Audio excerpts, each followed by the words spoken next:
한국에서 차별만 당했는데 방글라데시를 먹여 살렸다니요?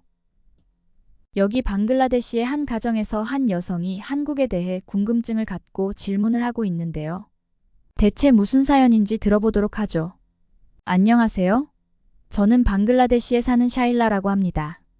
방글라데시의 수도인 다카에 살고 있어요. 방글라데시 최고의 이공계 대학인 부에트 대학교 컴퓨터공학과에 다니고 있습니다. 저희 아버지는 방글라데시에서 가장 큰 의류회사와 공장을 운영 중이신데요. 저희가 살고 있는 건물은 아버지가 지으신 건물로 5층짜리 건물이에요. 큰아버지, 고모, 작은아버지 등 아버지의 형제들이 모두 건물 안에 살고 있어요. 아버지가 아무런 조건 없이 건물을 지어 동생들에게 집까지 다 빌려주신 거죠. 저희 집 건물 바깥에는 경비원이 있고 아버지는 현대자동차를 타고 다니세요. 운전하는 기사님도 계시죠. 학창 시절부터 부유한 삶을 살았던 저는 아버지께서 고등학교 때부터 과외도 시켜주시면서 남다른 학구열을 보여주셨어요. 남들보다 훨씬 좋은 옷만 입혀주시고 좋은 걸 해주시려고 하시는 아버지에게 항상 감사한 마음을 갖고 있습니다. 사실 저희 가족은 원래부터 잘 살지는 못했어요. 제가 태어날 무렵 다 쓰러져가는 판잣집에서 살고 있었고 어머니는 저를 낳아서도 제대로 먹지 못해서 저에게 젖도 제대로 주지 못하셨어요. 아버지는 어떻게든 일자리를 찾아보려고 하셨으나 방글라데시에서는 쓰레기를 줍는 일 외에 마땅한 일자리가 없었어요. 항상 가난에 허덕이는 아버지는 이렇게 살다간 저희 세 식구가 다 죽을 것 같다는 생각을 하게 되셨습니다. 아버지는 2001년 제가 100일도 채 되지 않았을 때 일자리를 찾으러 한국행을 결심을 하셨어요. 오로지 한국에서 돈을 벌어서 저와 어머니를 어떻게든 먹여 살려야겠다는 마음 하나로요. 어머니는 그 결정에 눈물을 흘리셨지만 아버지를 막지는 못하셨어요. 20, 30대 나이에 갈 수 있는데 지금이 아니면 갈 수 없다고 생각하셨죠. 당시 방글라데시의 월급은 한국 돈 10만 원 정도였다고 해요. 지금도 웬만한 공무원은 30만 원 정도인데 한국에 가서 일하면 몇 배는 벌 수 있으니 아빠의 결정을 따를 수밖에 없었어요. 아버지는 한국행을 결심하시면서 한국어 공부를 열심히 하셨어요. 당시 한국어를 공부할 수 있는 시스템은 많지 않았지만 아버지는 열심히 공부하셨고 마침 한국에 있는 공장으로 취업을 할 수 있었어요. 한국의 포천에 있는 염색 공장에서 사람을 급히 구한다는 공고를 보고 절차를 밟아 바로 비행기를 타셨어요. 비행기를 타고 가는 내내 젖먹이 아이를 두고 떠나는 마음에 눈물을 흘리셨대요. 어떻게든 성공해서 돌아가야겠다는 생각을 하셨죠. 그렇게 들어간 염색 공장은 생각보다 많이 힘드셨어요. 그때만 해도 외국인 노동자가 그리 많지 않았던 한국은 생김새가 달라 차별을 많이 받으셨대요. 새벽부터 밤까지 무거운 원단을 나르며 일을 시켰지만 정작 월급은 한국인들이 받는 반도 안 되는 금액이었어요. 하지만 그마저도 방글라데시와 비교하면 훨씬 많은 금액이기 때문에 포기하실 수 없으셨죠. 월급을 100만 원 정도 받으셨는데 80만 원을 어머니에게 보내셨대요. 당시 방글라데시 임금 수준은 10만 원 정도였으니 얼마나 큰 금액이었겠어요. 어머니는 힘들게 일하는 아버지를 알고 있었기에 최소한 필요 금액만 놔두고 모두 저축을 하셨어요. 하루 종일 무거운 천을 나르는데도 빨리 하지 못한다고 사장님한테 매도 맞아가며 일하셨지만 돈을 모아서 하루빨리 저와 어머니를 먹여 살려야 한다는 마음 하나로 버티고 버티셨죠. 근데 아버지에게 더 큰 시련이 닥쳤어요. 그건 바로 염색 공장이 폐업을 하고 사장이 야반도주를 하면서입니다. 퇴직금은커녕 밀린 월급도 제대로 받지 못하셨어요. 아버지는 돈을 못 받으신 것도 문제였지만 만약 회사가 없어져서 다시 방글라데시로 돌아간다면 하루아침에 물거품이 될까봐 어머니와 저에게 생활비를 보내지 못하는 생각이 더 슬퍼서 밤새 한숨도 못 주무시고 울면서 애를 태우셨어요. 계약 기간이 지속되지 못하면 비자가 만료되어 한국에서 추방되는 게 가장 큰 걱정이셨죠. 모든 사람들은 공장에서 떠나버렸지만 아버지는 마지막까지 남아서 정리를 하셨어요. 마침 거래처 사장님이 대금 문제로 아버지가 일하시던 공장으로 방문을 하신 거예요. 사장이 도망가도 마지막까지 남아서 정리를 하는 아버지가 마음에 드셨고 그 이전부터 손빠른 아버지를 눈여겨보신 사장님께서 자신의 공장에서 일해보지 않겠냐고 제안하셨어요. 그렇게 아버지는 구사일생으로 직장을 구해서 한국에 남게 되셨어요. 이번에 근무하시는 곳은 서울 동대문이 원단 납품업체였어요. 동대문에서 옷을 만들기 전 원단을 나르는 일이셨죠. 역시나 무거운 원단을 나르는 일은 여간 힘든 일이 아니었지만 아버지는 일자리를 얻은 것만으로도 행복해서 더 열심히 일하셨어요. 더욱이 새롭게 들어간 원단업체 사장님께서는 너무 좋으신 분이라 아버지가 열심히 하는 만큼 월급도 올려주시면서 숙식까지 제공해 주셨어요. 이전 공장에서는 공장의 한쪽 구석에서 먹고 자고 했는데 이번엔 사장님의 공장 건물의 옥상에 새롭게 거처를 마련해 주셨죠. 아버지는 너무도 감사해서 더 열심히 일하겠다고 다짐하셨어요. 특히 한국에 처음 와서 일을 했을 때는 인종차별이 너무 심해 한국에 대한 반감이 들었는데 동대문에 일하시면서 사장님과 함께 일하는 분들에게 정을 느끼셨어요. 하루는 회식을 했는데 종교 때문에 돼지고기를 먹지 못하는 아버지를 배려해서 아버지가 먹을 수 있는 음식으로 정해주시기도 하셨어요. 사장님은 아버지의 인생을 바꿔놓으셨는데요. 그때 아버지의 나이는 20대 중반이고 사장님께서는 50대이셨어요. 사장님께서는 남의 밑에서 일하는 것만으로 만족하지 말고 너가 주도적으로 일을 만들어봐 라고 항상 말씀해줬대요. 그때 처음으로 아버지도 고향으로 가면 사장님처럼 꼭 사업을 하겠다고 결심하셨죠. 아버지가 일했던 시기는 2002 한일 월드컵이 열려 전국적으로 축제였던 해였어요. 한국인들은 너나 할 것 없이 거리에 나와서 응원을 했는데요. 저희 아버지도 그렇게 열성적으로 응원을 하셨대요. 그렇게 2002 월드컵에서 한국팀을 응원한 이후 아버지는 지금도 한국의 월드컵을 챙겨보시고 축구를 보시는 날은 어김없이 빨간색 붉은 악마티를 입고 응원하신답니다. 아버지한테도 2002년 월드컵의 함성은 평생 잊을 수 없는 가슴 뭉클한 기억으로 남았다고 하셨어요. 아버지는 8년간 동대문 원단 가게에서 근무하며 원단에 대해 자세히 알게 되었고 기계부터 원단이 만들어지고 옷을 만드는 과정까지 배우게 되셨어요.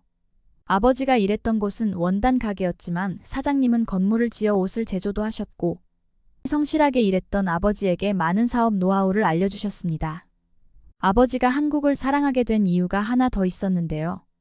아버지는 원단 공장에서 정해진 시간에만 일을 하자 돈을 더 벌고 싶으셨어요. 퇴근 후 5시간 동안 편의점에서 알바를 하기로 하셨는데요. 몸은 지쳤지만 가족들을 위해 더 나은 미래를 꿈꾸며 버티셨어요.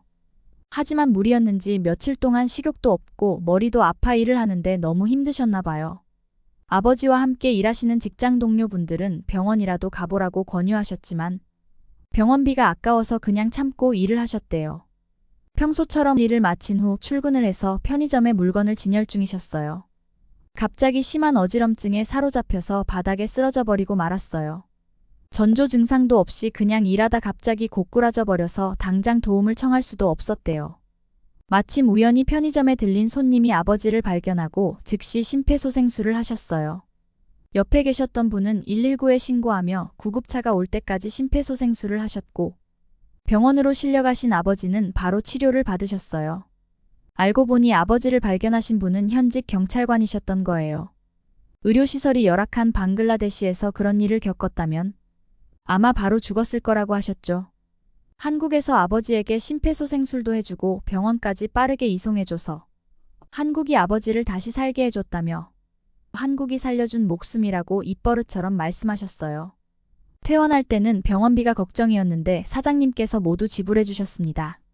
그때 아버지는 본인도 방글라데시에 가면 저렇게 멋진 사장이 되어서 직원들에게도 베풀 수 있는 사람이 되어야겠다고 생각하셨대요. 아버지는 정말 좋은 사람을 잘 만난 케이스인데요.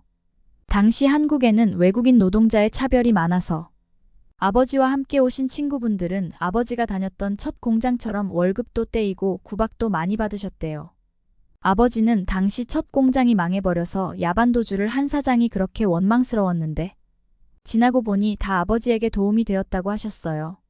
그렇게 8년 동안의 한국 생활을 끝으로 방글라데시로 돌아오셨죠. 할아버지에게서도 따뜻한 정이 없었는데 한국의 사장님께서 모든 정을 주시고 아버지를 품어주신 그 사장님과 헤어지는 게 가장 슬프셨대요. 방글라데시로 돌아오는 날은 퇴직금뿐만 아니라 그동안 고생했다고 수고비까지 더 주셔서 아버지는 평생 은인을 만났다며 살면서 누구도 아버지께 이렇게 베푸는 사람은 없었다고 하셨어요. 제가 초등학생이 될 때까지 아버지를 뵌 적이 없어서 처음엔 어색했지만 아버지가 저와 어머니를 위해 고생을 많이 하시는 걸 어머니께 익히 들어서 아버지와의 관계는 급속도로 막역한 부녀지간이 되었습니다. 아버지는 방글라데시에 오시자마자 한국에서 번 돈으로 의류 공장을 차리셨어요. 그때 마침 자라, H&M, 유니클로 같은 세계적인 브랜드가 방글라데시에서 만들어지기 시작했었죠. 그 당시에는 제대로 의류 공장을 운영하는 곳이 없었는데 마침 한국에서 모든 기술을 배워오신 아버지가 외국 바이어들의 눈에 띈 거죠. 아버지의 사업은 날이 갈수록 번창해 갔어요. 아버지가 버신 돈으로 건물을 지어 아버지의 가족분들을 다 살 수 있게 무료로 집을 내어주셨고 현재 집에서 일하는 사람만 10명이 넘어요. 아버지의 고생으로 저희 가족은 한순간에 방글라데시 갑부가 된 거죠. 아버지는 방글라데시에 오신 후에도 한국을 무척 사랑하셨어요. 특히 한국 축구를 좋아하셨는데요. 2002 월드컵에서 뛰던 선수들의 얼굴과 이름이 담긴 축구 잡지는 지금도 아버지에게 보물 1호랍니다. 당시 한국에서 함께 일하시면서 친해졌던 방글라데시 친구분들과 아직도 끈끈한 관계를 지속하고 계시는데요. 하루는 그 친구분들께서 전부 우리 집에 놀러 오셔서 거대하게 파티를 열었어요. 다들 저희 아버지는 한국에서 가장 좋은 분을 만나서 일을 해 운이 좋았고 다른 분들은 모두 한국에서 차별을 많이 겪은 일화를 얘기하시더라고요. 당시만 해도 한국이라는 나라는 자국민 외에 외국인들에 대한 선입견이 있어서 많은 어려움이 있으셨대요. 그런데도 아버지와 친구분들께서는 모두 한국을 사랑하고 모여서도 한국에서의 추억만 얘기하시는 거예요. 저는 이해가 가지 않아서 질문을 했어요. 저희 아버지야 워낙 좋은 분을 만나서 잘 풀린 케이스였지만 아저씨들은 모두 차별을 받았다면서요? 그런데 왜 한국을 좋아하고 한국을 제2의 고향이라고 생각하시는 거예요? 라고 여쭤보니 모두 웃으시면서 그때 아버지의 친구 자말 아저씨께서 설명해 주셨는데요. 만약 우리가 그때 한국에서 일을 하지 않았더라면 지금의 우리는 없을 거야. 우리뿐만이 아니라 너희들도 대학은커녕 하루 세끼 먹기도 힘들었겠지. 당시에 망해가는 방글라데시를 한국이 받아줘서 이룬 결과란다. 방글라데시가 당시에 얼마나 참혹했는지 아니? 가족들이 먹고 살아야 하는데 고작 일이라곤 15시간씩 쓰레기를 주워야 간신히 하루밥값 정도 벌 수 있었어. 당시엔 그런 일자리도 없는 가난한 나라였지. 그런데 2022년에는 1인당 GDP가 파키스탄과 인도를 모두 추월할 정도로 성장했어. 방글라데시라는 나라가 이렇게 급성장하게 된 이유는 너희 아버지가 사업하시는 의류 산업이야. 우리가 중국에 이어 의류 수출 규모가 세계 2위라는 걸 아니? 지금 방글라데시를 먹여 살리는 산업이 의류 산업이라고 해도 과언이 아니지. 근데 이 섬유봉제 산업을 어디에서 배워왔는지 아니? 그건 바로 한국이야. 급속도로 경제 성장을 한 한국은 공장을 만들 곳을 찾으러 해외로 눈을 돌렸어. 그 사람들이 와서 한국의 기술을 방글라데시에서 전수해줬고 너희 아버지처럼 한국으로 돈을 벌러 갔던 사람들은 현지에서 기술과 노하우를 받아온 거지. 그래서 지금의 방글라데시가 있는 거야. 한국인들은 특유의 빠릿함이 있어. 그 빠릿함을 좋은 머리로 뒷받침하니 더 좋은 기술이 나오는 거지. 근데 방글라데시 사람들은 급하긴 한데 한국 사람들처럼 머리는 좋지 못하거든. 그 사람들이 한국에 가서 빠릿함의 기술을 받아와서 전수를 하니 방글라데시가 이렇게 성장할 수 있었던 거야. 한국이 아니었음 우리나라도 이렇게까지 오지도 못했어. 아직은 멀었지만 한국 보고 더 배워야 해. 라고 말씀을 해줬어요. 아버지 친구들은 90년대 후반부터 2000년대까지 한국에 가서 돈을 벌어오셨고 단순히 돈만 벌어오는 게 아니라 방글라데시에서는 꿈도 꿀 수 없는 경제 공부까지 하고 오신 거였어요. 그 결과 아버지의 친구분들은 저희 아버지처럼 의류 공장을 운영하시는 분도 계셨고 벽돌 공장, 상가를 얻어서 월세를 받아 부를 축적하시는 분도 많으셨고요. 그분들의 공통점은 모두 한국에 다녀오셨다는 거예요. 코리안 드림이 괜히 나온 말이 아니었어요. 처음 한국에서 돌아오신 아버지는 저에게 한국어를 가르쳐 주셨어요. 아버지가 하시는 말씀은 한국어만 배워도 제가 살아가는 세상에서는 더욱 편하게 살 수 있다고 하셨죠. 한글로 쓰는 건 꽤 어려워서 어릴 땐 안 하겠다고 아버지에게 고집도 부렸으나 한국어 앞에서는 혹독하게 가르치셔서 저는 한국어를 완벽하지는 않지만 어느 정도 의사소통이 되는 정도의 수준이었죠. 한국에 대한 사랑은 알지만 한국어를 이렇게 가르치는 건 좀 오버스럽다고 생각을 했어요. 아버지는 한국에 다녀오신 후 교육열이 대단하셨는데요. 고등학교 때 과외를 받는 학생은 전교생 중에 저뿐이었어요. 저는 아버지의 기대에 부응하고자 고등학교 시절부터 꾸준히 학업에 매진했어요. 결국은 방글라데시 최고의 이공계 대학인 부에트 대학교 컴퓨터공학과에 입학하게 되었죠. 아버지의 자랑이 되었고 아버지는 크게 기뻐하면서 더 큰 꿈을 이루기를 바라셨어요. 대학교 생활이 시작되면서 저는 다양한 사람들과 교류하며 새로운 경험을 쌓아갔는데요. 특히 한국어를 어느 정도 하다 보니 한국 문화에 대해 관심이 자연스럽게 커지기 시작했어요. 이전부터 방글라데시에는 한류가 인기가 참 많았는데요. 시간이 지날수록 한국 드라마와 케이팝의 인기가 높아지면서 더 많은 사람들이 한국어를 배우기 원했어요. 한국어를 조금이라도 하는 사람은 많지 않았고, 저도 점점 한국 문화에 관심을 가지면서 한국어 공부를 더 열심히 했죠. 필요에 의해 공부를 하니 아버지가 알려주셨을 때보다 훨씬 빠르게 실력이 향상되었어요. 어느 날 캠퍼스 내에서 한국어 동아리를 모집한다는 설명회가 열렸어요. 인기가 많은 만큼 거의 모든 학생들이 참석했어요. 동아리 설명회를 하는 분은 나노공학과에 다니는 파이샬 선배셨어요. 선배는 한국어와 한국 문화를 좋아해서 한국어를 배우게 되었다고 자신을 소개하며 친절한 성격으로 모든 사람들의 관심을 한눈에 받았죠. 한국어까지 잘하니 모든 학생들의 선망의 대상이 되었어요. 동아리 가입 신청서를 작성하고 동아리에 들어가기 위해 면접을 보러 갔는데 글쎄 파이샬 선배가 있는 거예요. 면접을 보는데 얼마나 떨리던지 제가 무슨 말을 했는지도 모르게 얼굴만 달아올랐지 뭐예요. 하지만 제가 한국어를 몇 마디 했는데 선배들이 모두 저를 관심 있게 바라봤어요. 아버지 덕분에 극심한 경쟁률을 뚫고 한국어 동아리에 들어가게 되었습니다. 살면서 처음으로 남자인 파이샬 선배한테 호감이 갔어요. 자꾸만 힐끔힐끔 쳐다보게 되고 저를 보고 웃어주면 얼굴이 홍당무처럼 변해서 대화를 한 번도 해본 적은 없었어요. 어느 날 캠퍼스 벤치에 앉아 친구를 기다리면서 휴대폰으로 BTS 노래를 듣고 있었어요. 갑자기 파이샬 선배가 오더니 먼저 말을 시키는 거예요. 어떻게 한국어를 배우게 됐는지, 한국을 좋아하게 된 이유는 무엇인지 자꾸 물어보시는 거예요. 저는 거짓말을 잘 못하는 편이라 떨려서 더듬더듬 아버지가 한국을 좋아하셔서 한국어를 배우게 되었다고 말씀드렸죠. 그리고 저도 모르게 아버지가 한국에서 일을 하고 오셨다고 말씀을 드렸어요. 그랬더니 파이샬 선배가 갑자기 너희 아버지도 한국에서 살다 오셨냐면서 선배 아버지도 12년을 한국으로 건너가서 일을 하고 오셨다는 거예요. 선배의 아버지도 한국에서 번 돈으로 사업 자금을 만들어서 지금은 다카에서 보석상을 하고 계시고 농장도 갖고 계신다고 하셨어요. 서로 얘기를 해보니 아버지가 계셨던 시기도 비슷하셨어요. 그렇게 파이샬 선배와 자연스럽게 친해졌고 함께 동아리에서 한국에 대해 더 알도록 노력해보기로 했어요. 자연스럽게 가끔 만나 차도 마시면서 한국 드라마를 보면서 한국어 회화를 연습했어요. 드라마에 나오는 한국 음식이 궁금해 한국 음식을 먹으러 다니며 즐거운 시간을 보냈죠. 공통점이 많아서인지 함께 있는 시간이 행복했고 점점 전 마음이 끌렸습니다. 2달을 넘게 만났는데 저에게 사귀자는 말을 한마디 안 하는 거예요. 하지만 소심한 성격인 저는 남자에게 고백을 하지는 못하고 혼자 소가리를 했어요. 어느 날 우리 둘의 사이를 확실하게 해야 할 것 같다고 생각했죠.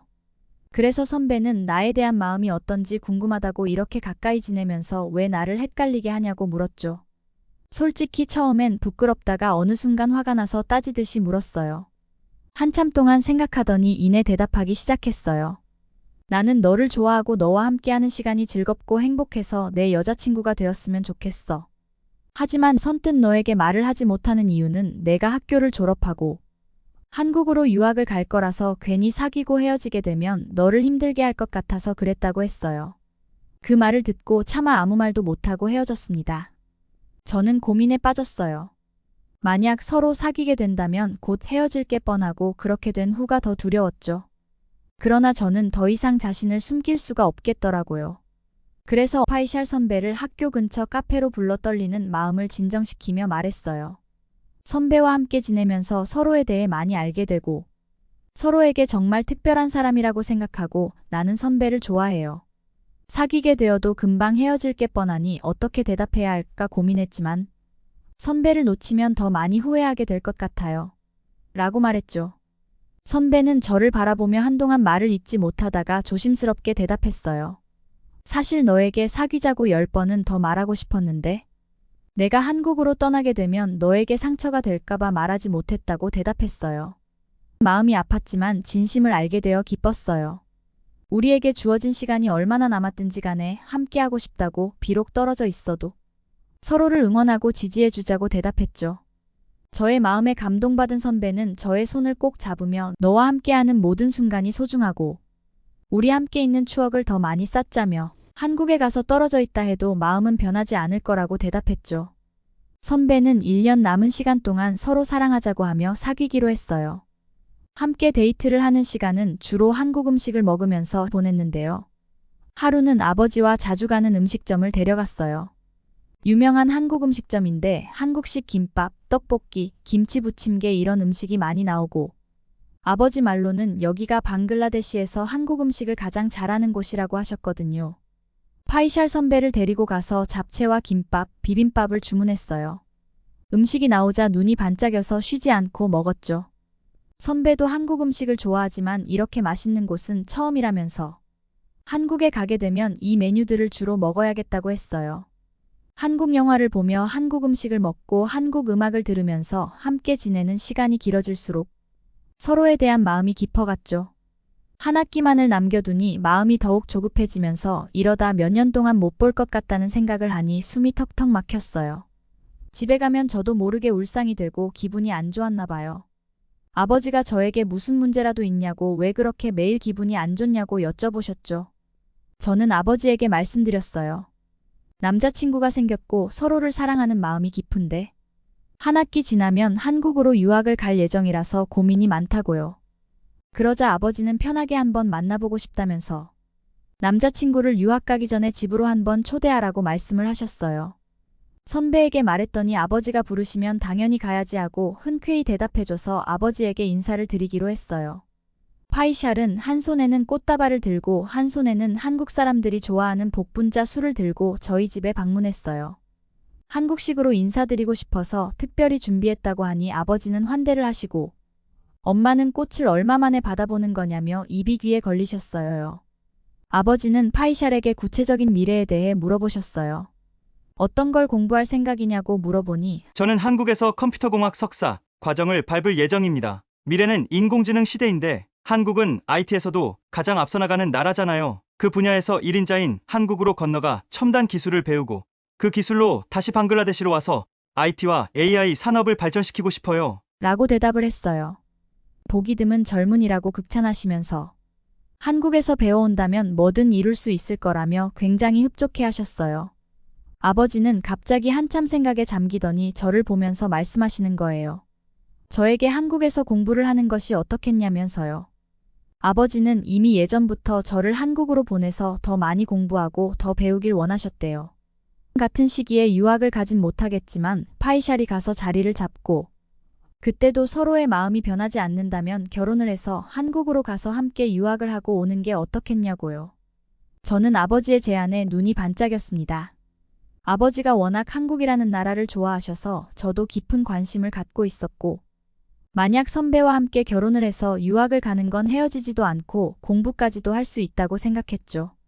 뛸 듯이 기뻐서 앞으로 더 노력해서 아버지처럼 한국에서 코리안 드림을 실현하고 오겠다고 대답했어요. 시간이 지나 파이샬이 한국으로 가는 날이 되었어요. 공항에서 작별 인사를 나누면서 얼마나 눈물 콧물을 쏟았는지 몰라요.